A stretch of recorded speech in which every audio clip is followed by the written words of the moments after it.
నమస్తే AP13 news కి స్వాగతం. బులెటిన్ల ముందుగా హెడ్లైన్స్.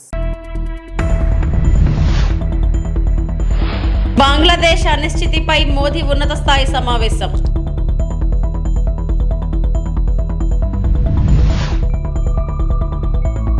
నాగార్జున సాగర్ లో కృష్ణమ్మ పరవళ్లు 20 గేట్లు ఎత్తివేత, పోటెత్తుతున్న పర్యాటకులు.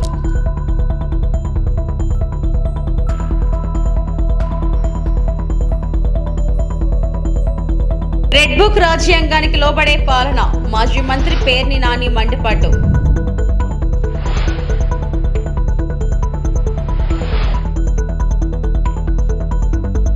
మన పొరుగు దేశం బంగ్లాదేశ్ లో నెలకొన్న సంక్షోభంపై ప్రధాని నరేంద్ర మోడీ అధ్యక్షతన ఉన్నత స్థాయి సమావేశాన్ని నిర్వహించారు. ఈ సందర్భంగా బంగ్లాదేశ్ లో జరుగుతున్న పరిణామాలపై పలువురు మంత్రులతో చర్చించారు. ఈ సమావేశానికి కేంద్ర విదేశీ వ్యవహారాల మంత్రి ఎస్ జైశంకర్, కేంద్ర ఆర్థిక శాఖ మంత్రి నిర్మలా సీతారామన్, కేంద్ర హోంశాఖ మంత్రి అమిత్ షాతో పాటు మరికొందరు పాల్గొన్నారు.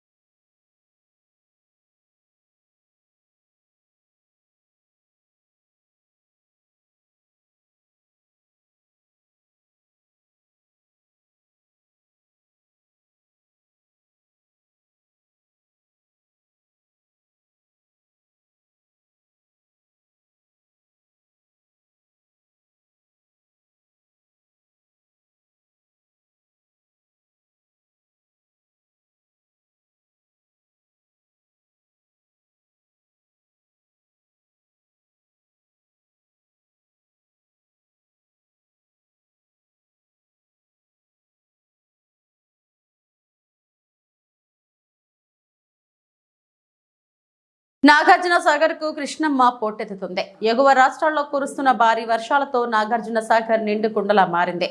దీంతో అధికారులు 20 క్రస్ట్ గేట్లను ఎత్తేశారు. దీంతో నాగార్జున సాగర్ ప్రాజెక్టులు జలకళ సంతరించుకుంది. ఎగువ నుంచి భారీగా వరద ప్రవాహం కొనసాగుతుండటంతో నాగార్జున సాగర్ వద్ద కృష్ణమ్మ పరవళ్లు తొక్కుతుంది. 590 అడుగుల గరిష్ట నీటి స్థాయి మట్టం కలిగిన నాగార్జున సాగర్ రిజర్వాయర్ లో ప్రస్తుతం 585.10 అడుగుల నీటి మట్టానికి చేరుకుంది. 312 TMCల నీటి విలువ సామర్థ్యం కలిగిన ఈ రిజర్వాయర్ లో ప్రస్తుతం 297.50 TMCలకు చేరుకుంది. శ్రీశైలం ప్రాజెక్టు నుండి 3 లక్షల క్యూసెక్కుల వరద నీరు వస్తుంది. ఆశించిన స్థాయిలో నాగార్జున సాగర్ కు వరద రాకపోవడంతో రిజర్వాయర్ వట్టిపోయింది. 2022 ఆగస్టు 11న క్రస్ట్ గేట్లను ఎత్తి నీటిని దిగువకు విడుదల చేశారు. ఆ తర్వాత తొలిసారిగా ఇప్పుడు అధికారులను గేట్లను ఎత్తివేశారు. అమరావతిలో త్వరలో ఆకస్మిక తనిఖీలకు వస్తాయని సీఎం చంద్రబాబు నాయుడు అన్నారు. ఆంధ్రప్రదేశ్ రాష్ట్రంలో అధికారులు వేగంపై అందుకోవాలని సీఎం చంద్రబాబు పిలుపునిచ్చారు. ప్రజలు మమ్మల్ని ఎన్నుకున్నారు, మీతో సమర్థంగా పనులు చేయించుకోవాల్సిన బాధ్యత మాదే. మళ్ళీ 1995 చంద్రబాబును చూస్తారు. త్వరలో ఆకస్మిక తనిఖీలకు వస్తా. అంగన్వాడీలు, స్కూళ్లు, డ్రైనేజీలు పరిశీలిస్తా. గతంలో అధికారులే హైదరాబాద్ నగరాన్ని అన్ని విధాలుగా అభివృద్ధి చేశారని కలెక్టర్ల సదస్సులో సీఎం పేర్కొన్నారు. నేను కూడా ఇదైన తర్వాత ఆకస్మిక తనిఖీలకు వస్తున్నా. నేను అప్పుడప్పుడు అంటున్నాను 95 CBN చూస్తారని. ఇంకా నేను స్పీడ్ పెంచలేదు, ఇంకా రాలా 95 CBNకి. అప్పుడు కొంతమంది తెలిసిన వాళ్ళు ఇక్కడ ఉంటారు. మినిస్టర్స్ కూడా అప్పుడు పరిగెత్తేసేవాళ్ళని, వీళ్ళు పరిగెత్తేవాళ్ళం, మేము పరిగెత్తేవాళ్ళం. ఆఫీసర్లు అయితే చాలా ప్రైడ్గా ఫీల్ అయ్యారు. ఈరోజు హైదరాబాద్ కానీ మొత్తం డెవలప్మెంట్స్ కానీ ఆఫీసర్లే చేశారు. ఈ విషయం కూడా మీరు గుర్తుపెట్టుకోవాలి. ప్రజలు మాకు మ్యాండేట్ ఇచ్చారు. సమాజంలో ఉండే బెస్ట్ పీపుల్ని మిమ్మల్ని సెలెక్ట్ చేశారు. డిఫరెంట్ సర్వీసెస్లో యు ఆర్ ప్రొఫెషనల్స్. ఆ calibre, administration, organisation skills, communication skills అవి మీకున్నాయి. మాకు ప్రజలు గౌరవించారు, మమ్మల్ని ఎన్నుకున్నారు. ఎన్నుకొని మీ ద్వారా పనులు చేయించాలి. ఆ విషయం మీరు గుర్తుపెట్టుకోవాలి. మేము పని చేయించకపోతే మా తప్పు, కానీ మేమే పని చేయాలి అంటే కుదరదు. మా బ్యాక్గ్రౌండ్ ఇవన్నీ వచ్చినప్పుడు ఈ విషయంలో మీరు అందరూ కూడా క్లారిటీ పెట్టుకొని ముందుకు పోవాల్సిన అవసరం ఉంది. నేను వచ్చినప్పుడు ఒక అంగన్వాడికి పోతా, డ్రైన్స్ పోతా. డోంట్ మిస్టేక్ మీ. ఒకప్పుడు డ్రైన్లో IAS ఆఫీసర్లు దించిన రోజులు కూడా ఉన్నాయి. దిగి చూడమన్నా ఎట్లుందని మీరు ట్రైన్ ఒకసారి దిగండి, మీకు ఒక ఐడియా వస్తుందని చెప్పి చూపించిన రోజులు ఉన్నాయి.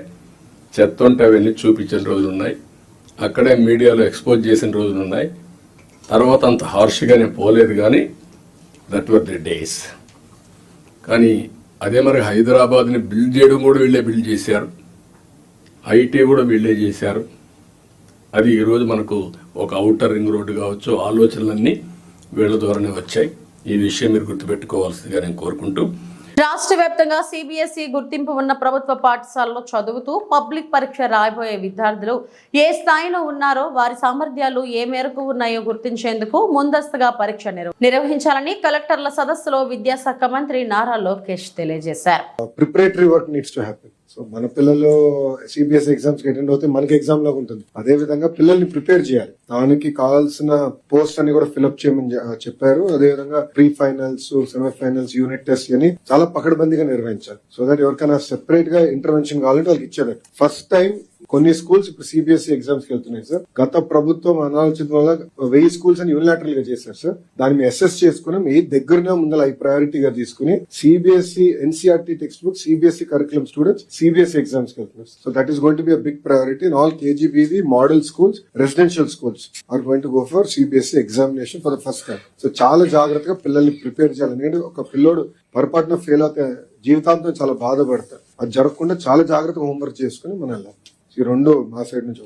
రాష్ట్రంలో 2 నెలలుగా అంబేద్కర్ రాజ్యాంగం బదులు నారా లోకేష్ ప్రకటించిన రెడ్ బుక్ రాజ్యాంగానికి లోబడి పరిపాలన సాగుతుందని మాజీ మంత్రి పేర్ని నాని మండిపడ్డారు. రాష్ట్రంలో కూటమి ప్రభుత్వం శాంతి భద్రతలను కాపాడే పోలీసులను కొత్త పోకడలతో నడిపించే పరిస్థితి కనిపిస్తోందన్నారు. గతంలో ఎప్పుడూ లేని పోకడలు 2 నెలలుగా రాష్ట్రంలో చూస్తున్నామని చెప్పారు. తాడేపల్లిలోని వైఎస్ఆర్సీపీ కేంద్ర కార్యాలయంలో ఆయన మీడియాతో మాట్లాడారు. గతంలో యూపీ, బీహార్లలో ఇలా ప్రభుత్వ ప్రేరేపిత హింసను చూశామని, ఇప్పుడు ఆ పరిస్థితి మన రాష్ట్రంలో నెలకొందన్నారు. పోలీసుల సమక్షంలోనే ఇదంతా జరుగుతుందని, చివరకు వారిపైన దాడులు జరుగుతున్నాయన్నారు. ఇంత జరుగుతున్నా డిప్యూటీ సీఎం పవన్ కళ్యాణ్ నోరు మెదపడం లేదని ఆక్షేపించారు. నంద్యాల జిల్లా మహానంది మండలం సీతారాంపురంలో జరిగిన దారుణ హత్య అత్యంత హేయమైన చర్య అన్నారు. రాష్ట్రంలో రెడ్ బుక్ రాజ్యాంగాన్ని ఓ రిటైర్డ్ డీజీపీ, రిటైర్డ్ ఐజీ ఇద్దరూ కలిసి అమలు చేస్తున్నారన్నారు. చంద్రబాబు నాయుడు గారు, పవన్ కళ్యాణ్ గారు, మోడీ గారు ముగ్గురి కూటమి ప్రభుత్వం వాళ్ళ ఆంధ్రప్రదేశ్ రాష్ట్రంలో మళ్ళీ మన కళ్ళకు కట్టినట్టుగా చూపిస్తున్న పరిస్థితులు చూస్తుంటే, రోజు రోజుకి హింసని రెట్టింపు చేస్తూ, అరే ఇవాళ అంటే నిన్నే నయం కదరా బాబు కాళ్ళు చేతులు నరికి వదిలేశారు, నిన్నే నయం కదరా బాబు ఇల్లు తగలబెట్టి వదిలేశారు, నిన్నే నయం కదా, మొన్న నయం కదా బుల్డోజర్లతో, జేసీబీలతో ఇల్లు పడేశారు. అట్లా రోజు రోజుకి హింస పెంచే పరిస్థితి. అంటే హింసలో కూడా ఆ స్కేల్ పెంచే పరిస్థితిలో ఇవాళ ఈ కూటమి ప్రభుత్వం తీసుకెళ్తున్న పరిస్థితిని చూస్తుంటే, ప్రభుత్వ ప్రేరేపిత దాడులు కానీ, ప్రభుత్వ ప్రేరేపిత ఆస్తుల ధ్వంసం కానీ, హత్యలు కానీ ప్రేరేకపోతున్నటువంటి పరిస్థితులు మనం చూస్తున్నాం. ఈ రెడ్ బుక్ నియంత్రణలో పోలీసులు కూడా కూటమి రౌడీలతో అగౌరవం పొందటం, Telugu Desam party, Janasena party, Bharatiya Janata party ఈ ముగ్గురు పార్టీ కార్యకర్తల యొక్క లేదా నాయకుల యొక్క వారి చేత పోలీసు వ్యవస్థ, పోలీసు యూనిఫామ్, కాకి యూనిఫామ్ అంతా కూడా అగౌరవం పొందటం, వైసీపీ సానుభూతి పరులు లేదా వైసీపీ కార్యకర్తలు లేదా వైసీపీ వైఎస్ఆర్ కాంగ్రెస్ పార్టీ నాయకుల్ని వాళ్ళ మీద జరిగేటువంటి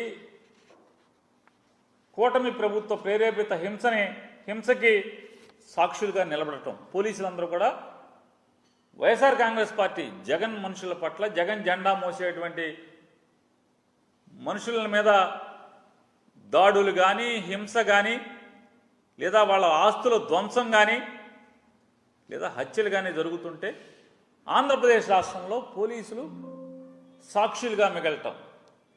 పోనీ సాక్షులుగా అంటే పోనీ నిజంగా ఎఫ్ఐఆర్లో సాక్షులుగా వస్తున్నారంటే అసలు మేము లేమని చెప్పని ఎఫ్ఐఆర్లు రాస్తున్నారు.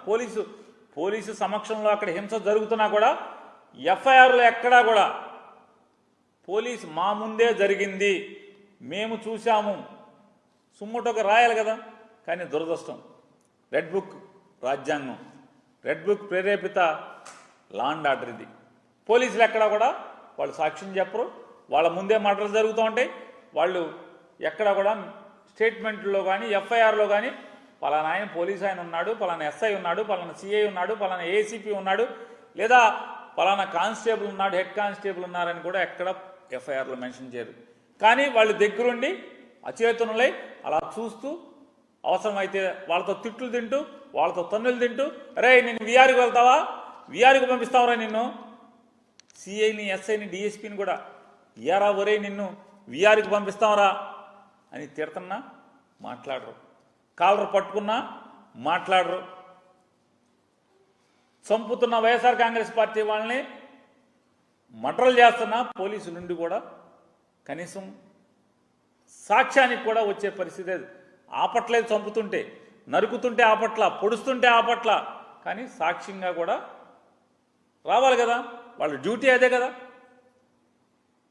సుమోటోగా నా ముందే జరిగింది నేనే సాక్ష్యం అని చెప్పి రావాలి కదా, అది కదా కాకి యూనిఫామ్ చేయాల్సింది. కానీ రెడ్ బుక్ రాజ్యాంగం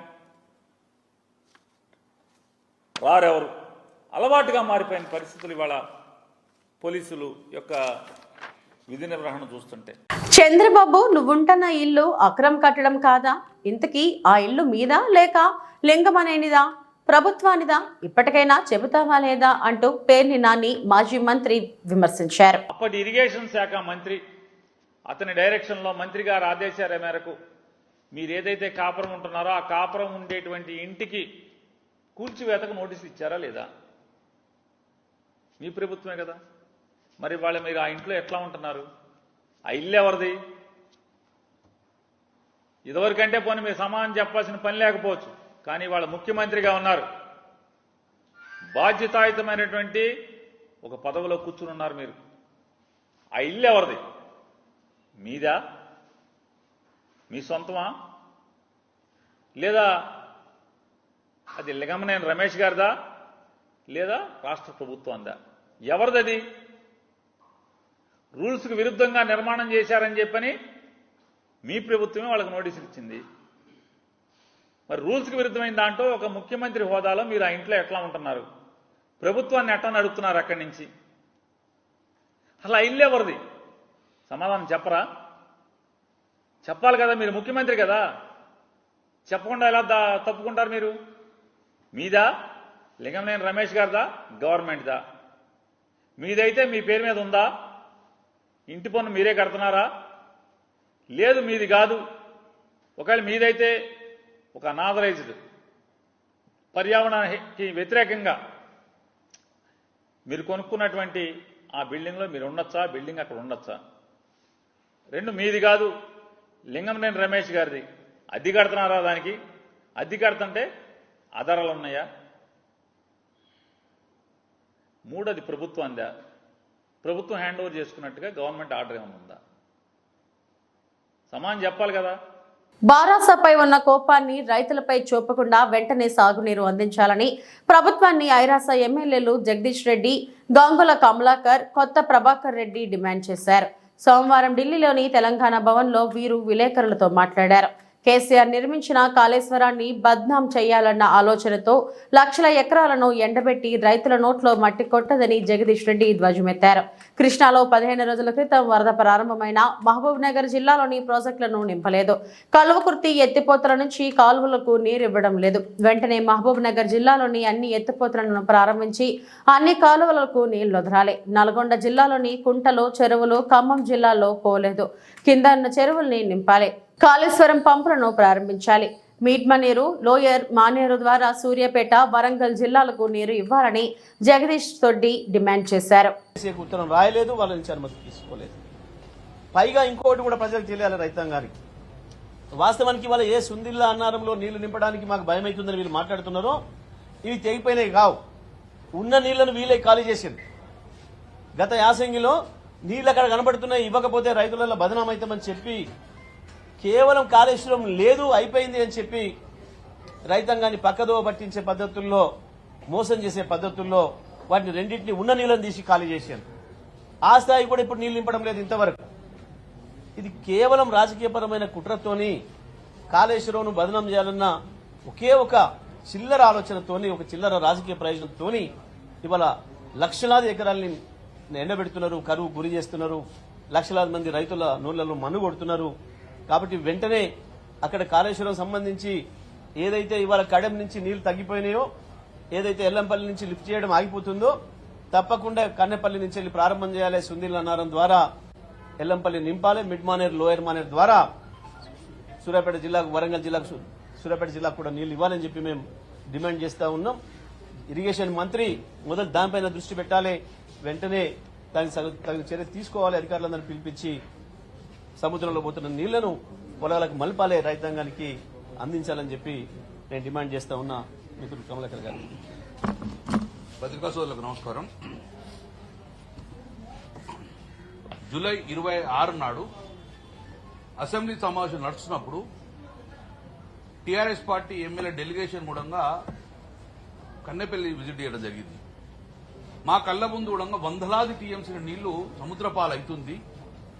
పక్కనే ఎడారిగా ఉన్న మా యొక్క రిజర్వాయర్లు మిడ్మానేర్ గాని, ఎల్లంపల్లి, మిడ్మానేర్ గాని, ఎల్ఎండి గాని, దాని ద్వారా మల్లన్న సాగర్ గాని, రంగనగర్ గాని, దాని ద్వారా ఎల్ఎండి నుంచి సుమారు 35 టీఎంసీ నీళ్ళు అవసరం పడుతుంది. Up to Kaleshwaram, up to Nalgonda, Suryapet అందరు పోవాలంటే. మేము డిమాండ్ ఇచ్చింది ఒకటే, అసెంబ్లీ సమావేశాలు అయ్యే లోపల మీరు పంపులు ఆన్ చేయండి, కన్నెపల్లి పంపులు ఆన్ చేయండి. ఆన్ చేసి నీళ్లు ఇవ్వనగానే ఇమ్మీడియట్ గా తెల్లారే ఆన్ చేశారు. మేము అనుకున్నాం మా మిడ్మానేరు, ఎల్ఎండి అని నింపుతా అనుకున్నారు. కానీ అసెంబ్లీ సమావేశం రాగానే మళ్ళా ఈరోజు స్విచ్ ఆఫ్ చేసింది. ఏమంటారు ఇప్పుడు వీళ్ళు? ఎల్లంపల్లి నుంచి నీళ్లు ఇచ్చినామన్నారు. ఇప్పటి వరకు ఎల్లంపల్లి నుంచి నీళ్లు వాళ్ళు కేవలం 11 టీఎంసీ మాత్రమే ఇచ్చేశారు, ఆఫ్ చేసేశారు. ఇప్పుడు మిడ్మానేర్ నుంచి ఎల్ఎండి కానీ, ఎల్ఎండికి ఒక చుక్క నీళ్ళు ఇంతవరకు రాలే. ఎల్ఎండి మేము 26 తారీఖు విజిట్ చేస్తే 5 టీఎంసీ ఉన్నాయి, ఇప్పుడు 5 టీఎంసీలు ఉన్నాయి. ఒక చుక్క నీళ్ళు కూడా 26 వరకు ఎల్ఎండిలో నీళ్లు నింపలే. మరి ఒక చుక్క నీరు నింపపోతే కిందికి 30 టీఎంసీ నీళ్ళు అవసరం పడతాయి. ఎప్పుడు నింపుతారు? ఈ రోజు మాకు అధికారులు ఇచ్చింది ఏంటంటే ఎల్ఎంపీ పంపింగ్ ఆన్ చేస్తాం, ఇన్ఫ్లో లేదని. మేము అప్పటి నుంచి ఇప్పుడు చెప్తున్నాం, మీకు ఉన్నది ఏకైక ఆధారం కన్నెపల్లి నుంచి నీళ్లు లిఫ్ట్ చేయమని చెప్తున్నాం. మీకు ఉన్న ఇబ్బంది ఏంటంటున్నాం, నువ్వు నీళ్లు నింపితే కదా ప్రాబ్లం వచ్చేది. నీళ్లు నింపి అన్నారం నుంచి, సుందీల నుంచి, మీరు ఎల్లంపల్లి నుంచి మాకు నీళ్లు నింపితే కదా ప్రాబ్లం వచ్చేది. కేవలం ఇప్పుడు ఏమంటారు, ఆపేసినాం మేము, ఫ్లడ్ వస్తే ఇస్తామంటారు. ఫ్లడ్ ఎప్పుడు వస్తుంది? గడ ప్రాజెక్ట్ క్లోజ్ అయిపోయింది. మన కళ్ల ముందరి నుంచే వందలాది టీఎంసీ నీళ్లు సముద్రపాలు అవుతుంది, కానీ మా చెరువులు ఎండిపోయి ఉన్నాయి. దాంతో పాటు గాయత్రి పంపు నుంచి బిడ్మాన వరకు వరద కాలువ మీద వేలాది ఎకరాల మంది కూడా ఈరోజు వెయిట్ చేస్తున్నారు నీళ్ళు వస్తాయని చెప్పి. అది ఎండిపోయే పరిస్థితి వచ్చింది. తాగునీరు లేదు, సాగునీరు లేదు. పోనీ అదని ఇప్పుడు ప్రభుత్వం డిమాండ్ చేస్తున్నాం మేము. ఎస్ఆర్ఎస్పీలో ఇప్పుడు మాకు తెలిసిపోతే 50 టీఎంసీ నీళ్లు చేరింది. ఎస్ఆర్ఎస్ నుంచి మాకు ఎల్ఎండికి నీళ్లు ఇమీడియట్ గా మాకు 25 టీఎంసీ నీళ్లు చేయండి ఇప్పుడు ఇమీడియట్ గా. ఎస్ఆర్ఎస్ నుంచి నీళ్లు లేవు, కన్నెపల్లి నుంచి నీళ్లు లిఫ్ట్ చేయవు. అంటే ఏం చేద్దాం అనుకుంటున్నాం మా రైతాంగాన్ని? ఒక బొట్టు నీళ్ళు లేకపోతే ఏం పరిస్థితి? అందుకే మేము డిమాండ్ ఇస్తున్నాం, మీరు కాలయాపన చేస్తున్నారు. మీరు కాలయాపన చేస్తున్నారు. కన్నెపల్లి నుంచి ఈ రోజు లిఫ్ట్ చేయాలంటే ఎన్డీఎస్ఏ అంటున్నారు, మీరు బహిర్గతం చేయాలి. ఎన్డీఎస్ఏని అడిగిర్రా? మీరు నీళ్లు నింపచ్చాలని అడిగిర్రా? ఆ లెటర్ రాస్తే లెటర్ బహిర్గతం చేయండి. కేవలం కాలయాపన చేస్తుండ్రా? ఎన్డీఎస్ఏ మీకు ఇయ్యని చెప్పని చెప్పిందా? నింపదని చెప్పిందా? మీరు అనుమతి అడిగినరా? కేవలం ఎన్డీఎస్ఏ సాగు చెప్పుకొని కన్నెపల్లి నుంచి నీళ్ళెత్తితే, కాళేశ్వరం నీళ్ళెత్తే చెప్పేసి రైతాంగ నోట్ల మనుగొడుతున్నారు. అటు అన్నారం ఎండబెడుతున్నారు, సుందీల ఎండబెడతారు, ఎల్ఎండి ఎండబెడతారు, మిడ్మాన్ ఎండబెడతారు. ఇట్లా ప్రాజెక్ట్ పోతున్నటువంటి తెలంగాణ ప్రజల గొంతు కనుక ప్రయత్నం చేశారు. మామూలు డెఫినెట్ గా డిమాండ్ చేస్తున్నాం. అసెంబ్లీ అయిపోయిందని కాదు, ప్రజాక్షేత్రం పోరాడిస్తాం. ఇప్పటికైనా బేసిదా పోకుండా ఇప్పటికీ ఆ కన్నెపల్లి పంపు ఆన్ చేయండి, కాళేశ్వరం జనాలు మిడ్మాన్ ఎల్ఎండి నింపాలని చెప్పి బీఆర్ఎస్ పక్షాన మేము డిమాండ్ చేస్తున్నాం. ప్రభాకర్ రెడ్డి గారు.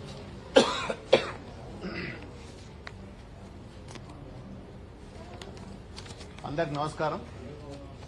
ఈరోజు చూసినట్టయితే మరి గత సంవత్సరం మరి మా పార్టీ ఉన్నప్పుడు మా అప్పటి గౌరవ ముఖ్యమంత్రి కేసీఆర్ గారు మరి ఆగస్టు మాసంలో మరి ప్రతి బొట్టు కూడా మరి గోదావరి గాని, కృష్ణా గాని వచ్చే నీటిని. ఖమ్మం జిల్లా సత్తుపల్లి పట్టణంలో పురపాలక సంఘం ఆధ్వర్యంలో స్వచ్ఛధనం పచ్చదనంపై అవగాహన ర్యాలీ నిర్వహించారు.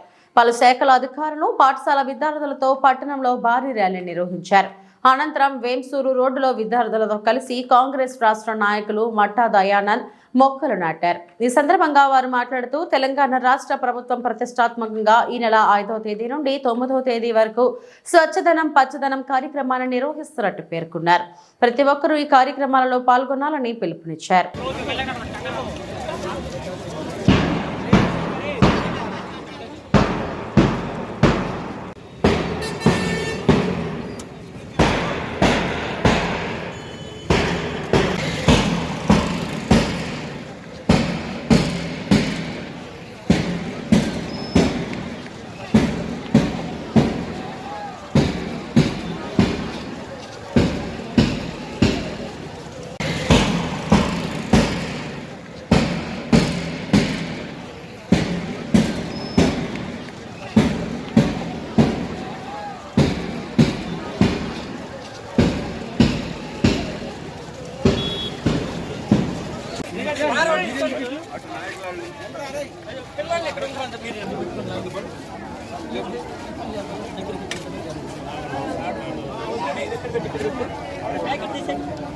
ఏం చెప్తాను అన్న కొంచెం పాప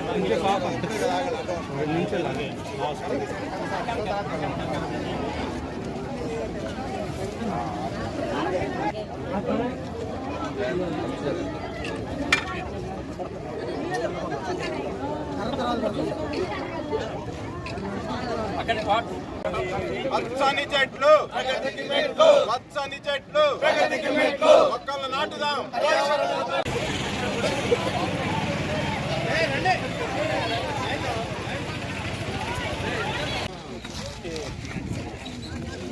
ఒక నిమిషం ఉండండి.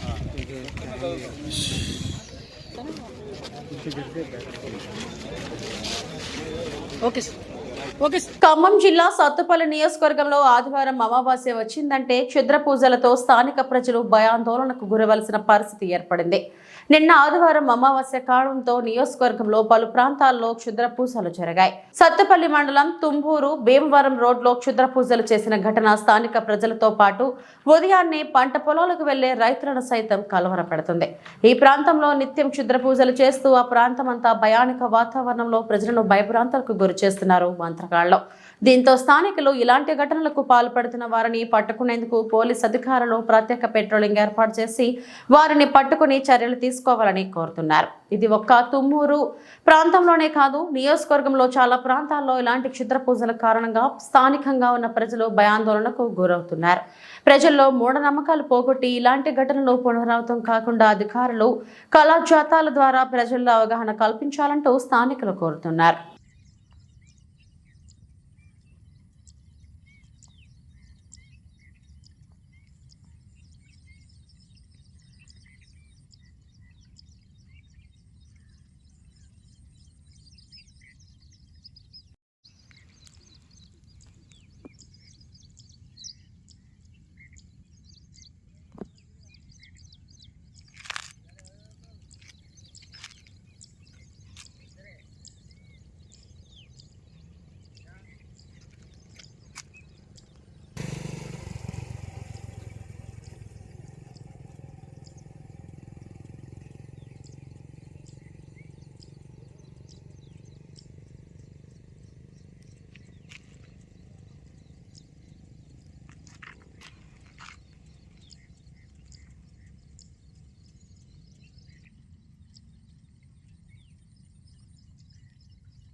Welcome to VVB9. బంగ్లాదేశ్ ప్రధాని అధికారిక నివాసాన్ని లూటీ చేశారు. ప్రతి ఒక్కరి చేతుల్లో ఏదో ఒక వస్తువు ఉండటం చూసి ఇల్లు ఖాళీ చేసి తరలిస్తున్నారని అనుకుంటున్నారా? కాదు. ఈ దృశ్యాలు బంగ్లాదేశ్లోని ఢాకాలో ప్రధాని అధికారిక నివాసం పరిసరాల్లోనివే. ప్రధానిగా షేక్ హసీనా రాజీనామా చేసి దేశం విడిచి వెళ్లిపోవడంతో ఆమె ఇంట్లోని వస్తువులను నిరసనకారులు దోచుకెళ్లారు. రిక్షాలు ఏర్పాటు చేసుకుని ఫర్నిచర్ను, టీవీలు, ఇతర విలువైన వస్తువులను ఎత్తుకెళ్లిన దృశ్యాలు మనం చూస్తున్నాం.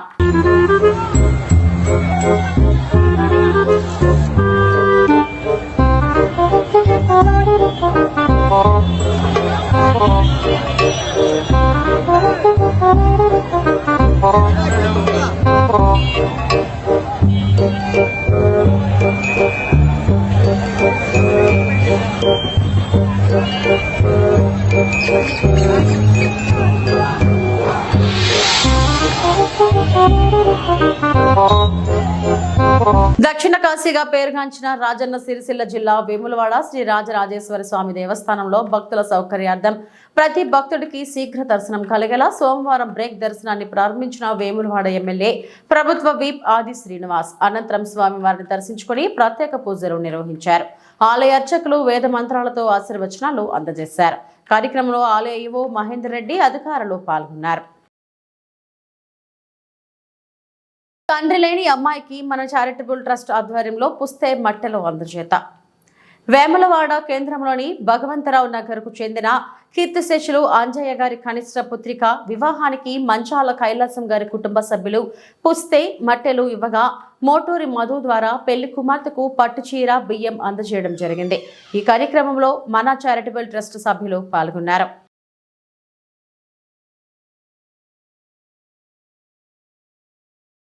నిర్బంధ మత మార్పిడి, అన్య మతస్థుల దౌర్జన్యాలపై బీజేపీ ధర్నా. అన్య మతస్థుల దౌర్జన్యానికి వ్యతిరేకంగా ఏర్పేడు పోలీస్ స్టేషన్ ఎదుట బీజేపీ ఆందోళన. భారతీయ జనతా పార్టీ రాష్ట్ర సెక్రటరీ, శ్రీకాళహస్తి నియోజకవర్గం పార్టీ కన్వీనర్ కోలా ఆనంద్, రాష్ట్ర అధికార ప్రతినిధులు భానుప్రకాష్ రెడ్డి, సామంచల శ్రీనివాసరావు నేతృత్వంలో ఏర్పేడు పోలీస్ స్టేషన్ ఎదుట బీజేపీ కార్యకర్తలు నేతలతో కలిసి భారీ స్థాయిలో ధర్నా నిర్వహించారు. భారత్ మాతాకి జై, హిందువులపై అన్య మతస్థుల దౌర్జన్యం నశించాలి, కాపాడుకుందాం కాపాడుకుందాం, హిందువుల ఐక్యత అని నినాదాలతో బీజేపీ కార్యకర్తలు హోరెత్తించారు.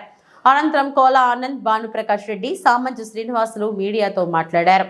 ఏర్పేడు మండలంలో అన్య మతస్థుల మత మార్పిడి దౌర్జన్యాలు ఎక్కువయ్యాయని తెలిపారు. వారి ఆగడాలు శృతిమించితే తగిన గుణపాఠం చెబుతామని బీజేపీ నేతలు హెచ్చరించారు. గత 3 రోజుల క్రితం ఏర్పేడు మండలంలోని మునగలపాలెం గ్రామం నందుగల పెమ్మసాని వెంకటరామనాయుడిని, వారి యొక్క కుటుంబ సభ్యులను క్రిస్టియన్ మతంలో చేరాలని, యేసు నిన్ను రక్షిస్తాడని, మీరు మత మార్పిడి జరిగితే మీకు ప్రతి నెల జీతంలాగా డబ్బులు ఇస్తామని చెప్పడంతో వెంకటరామనాయుడు మాట్లాడుతూ నేను పక్కా హిందువునని చెప్పాను.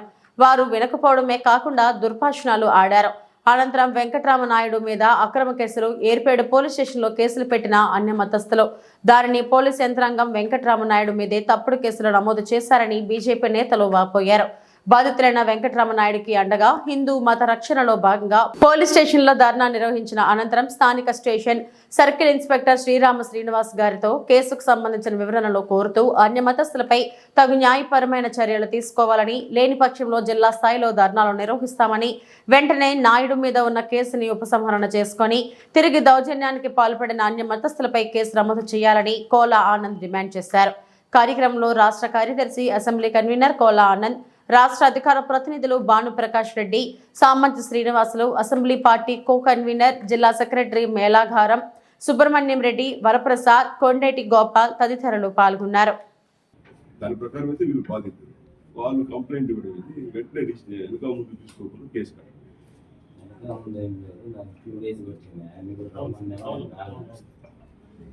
ఎందుకు తప్పు చేయలేదు. వాళ్ళు వచ్చి మా ఇంటికి వచ్చి మా దేవుడికి మీ వాళ్ళు ఊర్లోకి వెళ్ళి విచారించుకోవచ్చు. రండి, అతను రాలేదనుకోండి, మీ వాళ్ళు పోవచ్చు కదా, మీ జ్యూరిస్డిక్షన్ కానీ వాస్తవం ఏం జరిగిందో చెప్తారు.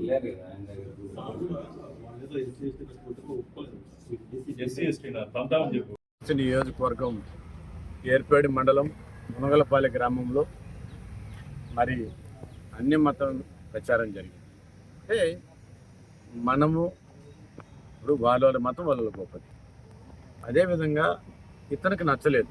వెంకటరామన్ అనే వ్యక్తి వాళ్ళ ఇంటికి వెళ్ళి వాళ్ళు మీరు హిందువులు హిందుత్వంలో ఉండొద్దు, హిందూ దేవుడు నమ్మొద్దు, మీరు మతం మారండి అని చెప్పి ఈ వెంకటరమణని ఇబ్బంది పెడితే ఆయన వాళ్ళ శ్రీమతి గారు ఇద్దరు కూడా తిరగబడి మీరు బయట మర్యాదకి వెళ్తారా, మా ఇంట్లో నుంచి మా ఇంట్లో నుంచి మర్యాదకి వెళ్ళండి, ఎవరు పంపించారు, ఎందుకు వచ్చి మమ్మల్ని ఇబ్బంది పెడతారని చెప్పి ఆయన తిరగబడి మాట్లాడారు. దానికి మరి ఏర్పేట పోలీస్ స్టేషన్లో కంప్లైంట్ ఇవ్వడం వెంకటరమణ గారి మీద, ఆయన మీద కేసు ఎఫ్ఐఆర్ చేయడం నిన్న నీచమైనటువంటి చర్య. ఎందుకంటే ఆలూరుకి వెళ్ళి ఆయన మతం మారమని చెప్పి వాళ్ళ ఇంటికి వెళ్ళి ఆయన ఇబ్బంది పెట్టి బలవంతం చేసి ఈరోజు మరి ఆయన మీద ఎఫ్ఐఆర్ చేయడం అన్నది చాలా నీచమైన చర్య. దాని మీద భారతీయ జనతా పార్టీ నాయకులైనటువంటి మరి రాష్ట్ర అధికార ప్రతినిధి అయినటువంటి భానుప్రకాష్ రెడ్డి గారు, సామంత్ శ్రీనివాస్ గారు మరి వాళ్ళందరూ కూడా రావడం జరిగింది. ఈరోజు ఏర్పేట పోలీస్ స్టేషన్ మేము కూడా మా పార్టీ నాయకులందరూ కూడా వెంకటరమణ గారికి మద్దతుగా అందరం కూడా రావడం జరిగింది. ఏదైనా కానీ ఇది మంచిది కాదు, ఇది మంచి పద్ధతి అయితే కాదు. దీన్ని తెలుసుకోవాలా, వారు కూడా ఆ మతస్థులు తెలుసుకొని మరి ఏ రకంగా మనం ఉండాలా, వాళ్ళ మతంలో వాళ్ళు స్వీకరించుకుంటే వాళ్ళ ఇష్టం అయితే దాన్ని మనం కాదండి. కానీ ఇంకొకరిని వచ్చి హిందూ మతస్థులను వచ్చి బలత్కారం చేసి మరి హిందూ దేవతామూర్తుల్ని విశ్వాసలాడుతూ ఇవన్నీ కూడా మంచిది కాదని చెప్పి మళ్ళీ కూడా ఇప్పుడు ఏర్పేట సీఐని కలిసి ఆయనకు కూడా మరి ఈ యొక్క దీని మీద సంఘటన మీద కూడా మేమందరం కూడా గట్టిగా మాట్లాడదాం, నిలదీసేదానికి రావడం కూడా జరిగిందని తెలియజేస్తుంది. ఈ వార్తలు ఇంతటితో సమాప్తం. నమస్తే.